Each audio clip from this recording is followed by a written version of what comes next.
up, anime heads? Derek Anderson, the DA, hanging out with Name. We are about to talk about a very large upcoming project that we saw a countdown for this project over the last couple of weeks, man. It was counting down, and we finally reached the end of the countdown, and it was for Kagurabachi, which now has an official teaser trailer up.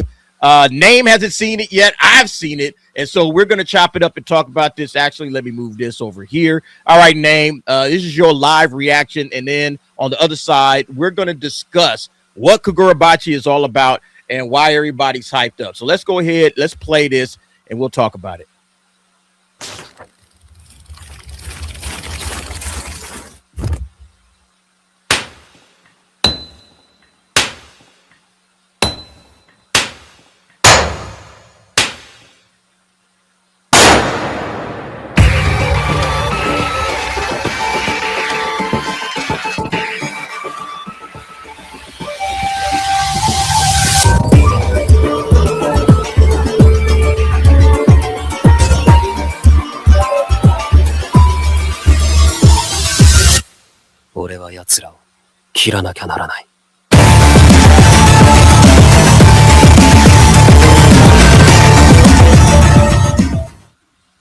So not much to the actual trailer. It's only 45 seconds. But Name, since it's your first time watching it, what you think?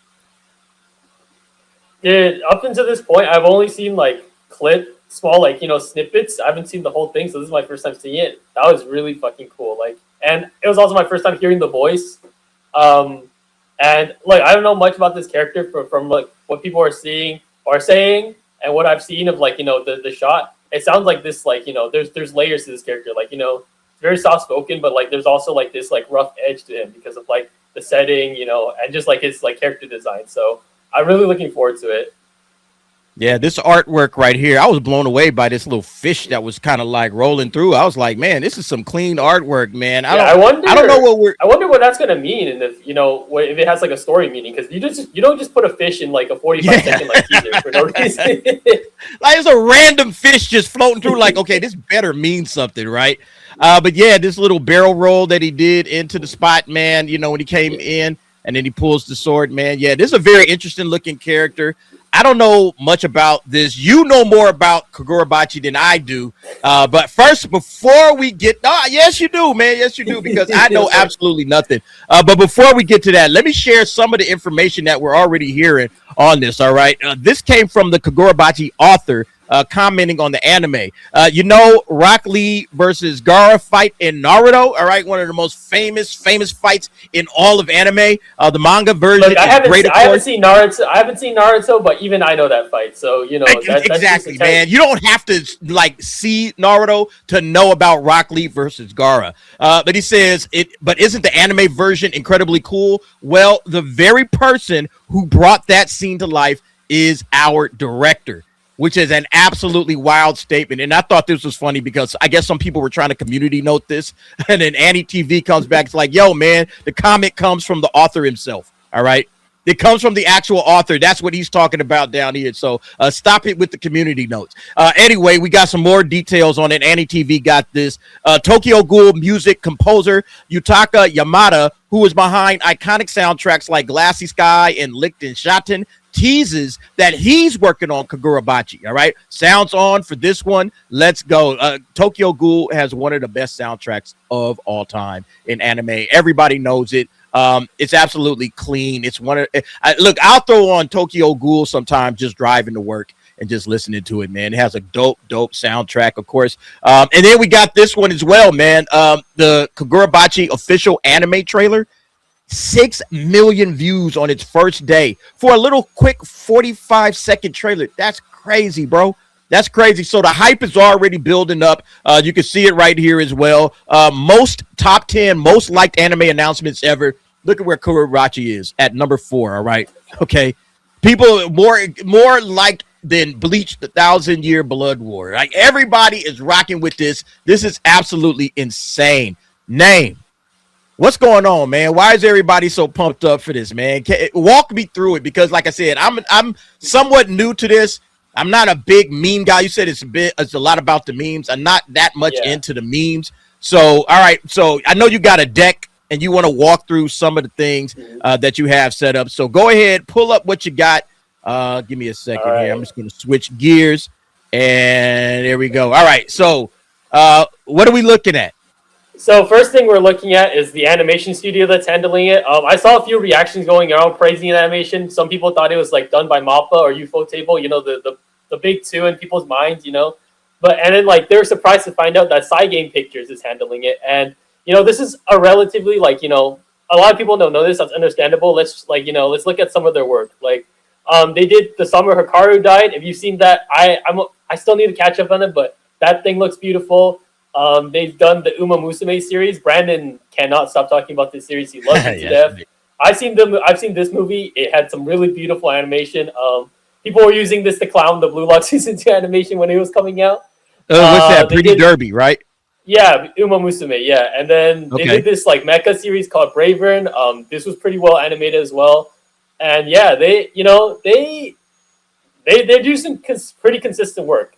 They have the funding of like a video game studio. So like, you know, Uma Musume is like a gacha franchise. So they probably have a little like money to pull from. So like, you know, hey, I don't condone gambling, but you know, if it helps pay the bills for these like animators to get their work done, it gets their work done. And then, you know, DA brought up the guy who directed the Rock Lee and Gaara fight in Naruto. That's just like one of his many credits. Look at the work this guy's done.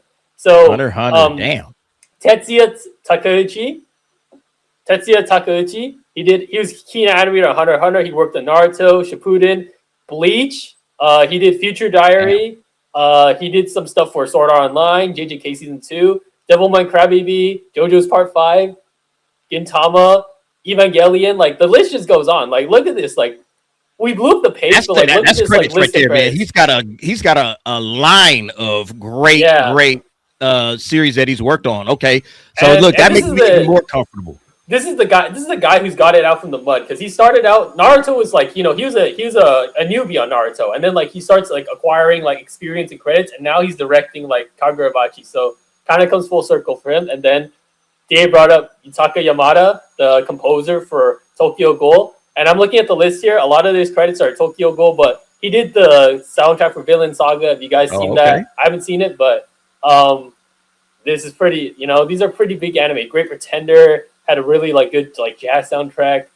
Babylon, and DA, this is that. I think this is what that one anime you like. The what's it called? Let's blow it up real quick. Sorry, I'm getting sidetracked. But Viral Hit. He did the soundtrack for Viral Hit. Okay. Right. Was that poppin', DA? Was that soundtrack? Hell poppin'? Yeah, man. Look, that was really nice. The soundtrack. I know the lead song, the OP was dope, but all right. Again, everything that I'm hearing, I'm feeling more and more comfortable with it, man. Damn, this is gonna be fire.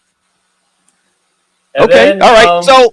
So in your opinion, like again, I'm not big on the whole memes, all of the memes that happened or whatever went down with Kagurabachi that built it up to be this hyped. Like, what's the story behind that, man? You got a meme or two that you can share? I have a few, but let me give you a quick history lesson. Again, I'm really coming at this from like a normie perspective, because I wasn't posting memes. I was just like observing it. But in 2023 or 2024, when Kagurabachi first dropped, like even before it was dropped, like we got a visual of like the main character, Chihiro with the sword. And people were like, you know, because of like how it looked close to like, you know, Tanjiro from Demon Slayer, people were like, and Morbius has come out recently around that time. So people are doing the Morbius meme like, oh, this is going to make a Kagura $1 billion. You know, people were saying like, oh, they're messaging like random like English dub actors saying, oh, bro, you did such a good job on the English dub of Kagurabachi anime. Like it was like, you know, it was that Morbius meme. Basically, like they're just like kind of gassing up something that was. They thought. I hear what you're saying. Yeah. Yeah. Okay. And let me show you an example of one. Sorry, to make you bring it back to the deck, but this is so on your right. This is the key visual for. This is the image. This image ran around so much. You could not go anywhere without seeing this image. And then to the left, here's Zoro. You know, I'm the best 3 sword style user. And then you have the edit of this character.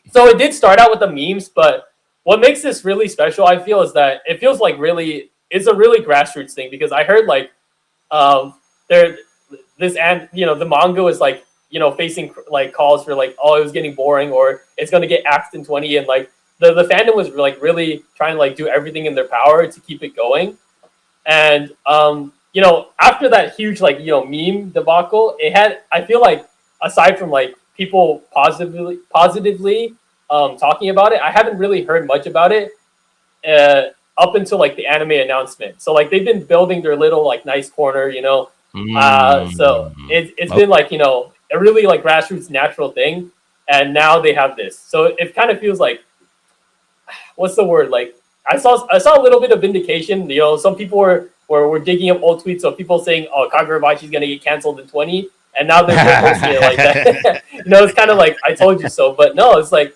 I think it's really cool because like we talk about like, all these like different like it's a really difficult industry over there manga because like there's so many coming out very competitive and like whether you like continue serialization or get canceled it's just based on like readership and I think one of the interesting things is like that the Japanese users were observing was that Kagurabachi seems to have a lot more English fans than they do in Japan. Now I'm sure like the Japanese reader base is there, but a lot of the motion seems to be coming from like international, and we've been talking about this recently, like the international motion of anime, and what's that? Yeah, what's that? Like how companies are going to be looking at that going forward, and we're going to be talking more about this on the next Anime Night stream. So everybody, look tomorrow.